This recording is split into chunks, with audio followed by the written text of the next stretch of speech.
How you doing, everybody? My name is Dr. Sami Baya. Please welcome back to my YouTube channel. The ultimate guide to overcoming narcissistic abuse. That's the title of this video.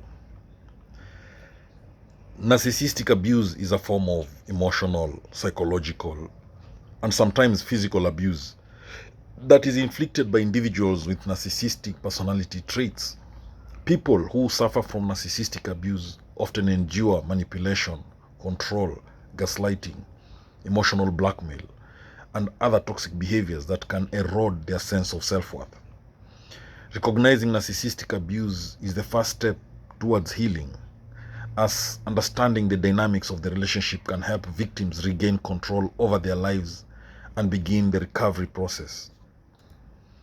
Narcissism, in its most extreme form, is considered a personality disorder. Narcissistic individuals have an inflated sense of their own importance and a lack of empathy for others. Narcissistic abuse occurs when this personality type uses tactics like manipulation, belittlement, and exploitation to control and dominate their victims. Unlike a simple and healthy relationship, narcissistic abuse often involves the consistent erosion of a person's identity, emotions, and mental health, leaving the victim feeling isolated, confused, and powerless. The signs of narcissistic abuse can be subtle at first, making it hard to recognize. Some common red flags include a partner who belittles your achievements, denies your feelings, or manipulates situations to make you feel guilty. Gaslighting, where the abuser distorts reality to make the victim question their own sanity, is also a key tactic. Victims may feel like they're walking on eggshells, constantly trying to please the abuser and never getting their needs met. The abuse can escalate over time, causing the victim to lose trust in their own judgment. Narcissistic abuse typically follows a cycle of idealization, devaluation, and discard. During the idealization phase, the narcissist may shower the victim with love, attention, and affection, making them feel special and valued. However, as the relationship progresses, the narcissist begins to devalue the victim, manipulating them emotionally and psychologically. Eventually, the victim is discarded, often without warning, leaving them feeling abandoned and worthless. This cycle can repeat itself multiple times, causing long-term emotional harm. The emotional toll of narcissistic abuse can be devastating. Victims often experience confusion, self-doubt, anxiety, and depression. Over time, they may begin to believe that they are to blame for the abuse or that they are unworthy of love and respect. The constant criticism and emotional manipulation can lead to feelings of isolation and a diminished sense of self-worth. It is crucial to acknowledge these emotions and recognize them as a response to the abuse, not as a reflection of one's true self. Gaslighting is one of the most insidious tactics used by narcissists to maintain control over their victims. It involves making the victim doubt their perception of reality, often by denying things that the victim knows to be true. This can include denying past events, twisting facts, or making the victim feel as if they are imagining things.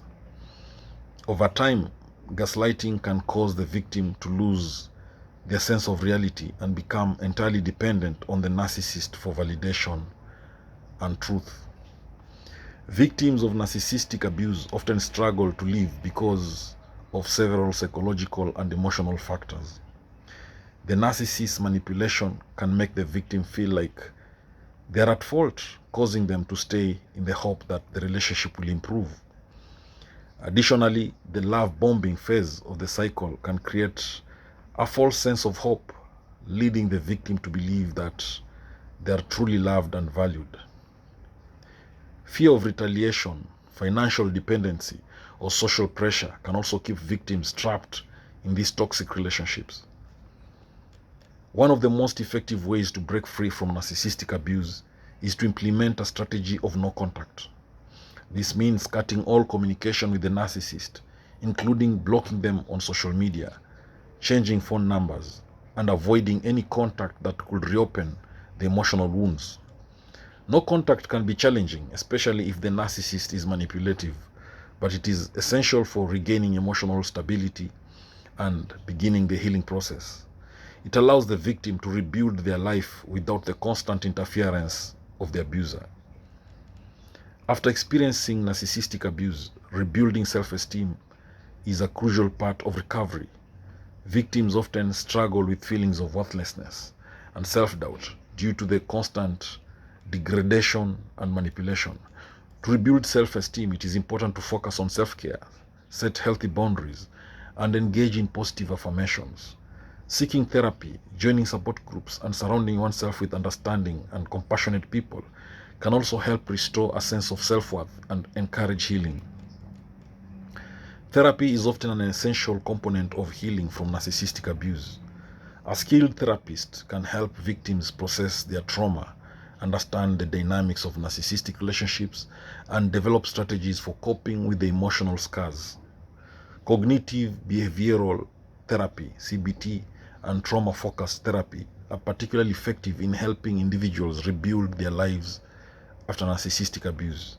Therapy can also help victims identify and change unhealthy patterns of behavior, particularly those that may have developed as a result of the abusive relationship.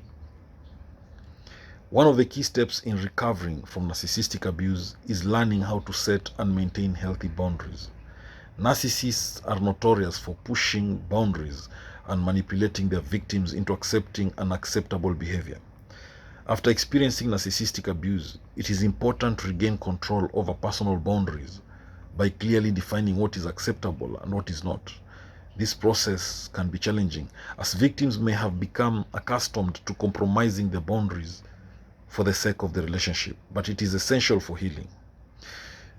Building a strong support network is vital for recovering from narcissistic abuse. This may include friends, family, support groups, and online communities. Connecting with others who have experienced similar trauma can provide validation and reassurance. Supportive people can help victims reframe the experience, rebuild their confidence, and remind them that they deserve better treatment. It is also helpful to seek out groups specifically designed for survivors of narcissistic abuse, where individuals can share stories and offer advice for healing. After experiencing narcissistic abuse, many victims fear falling into another abusive relationship. It is crucial to recognize the signs of narcissism and emotional manipulation in future relationships to avoid repeating the cycle. Key warning signs include excessive self-centeredness, a lack of empathy, and patterns of manipulation or control.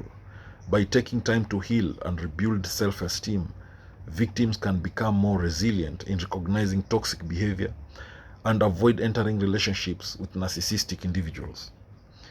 Once a victim of narcissistic abuse has begun healing, it is important to focus on building healthy relationships moving forward. This includes practicing open communication, mutual respect, and emotional support. Healthy relationships are based on equality and understanding, where both individuals' needs are met.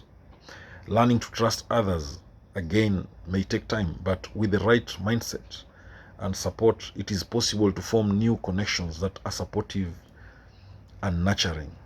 Overcoming narcissistic abuse is a challenging journey, but it is possible with patience, support, and self-compassion.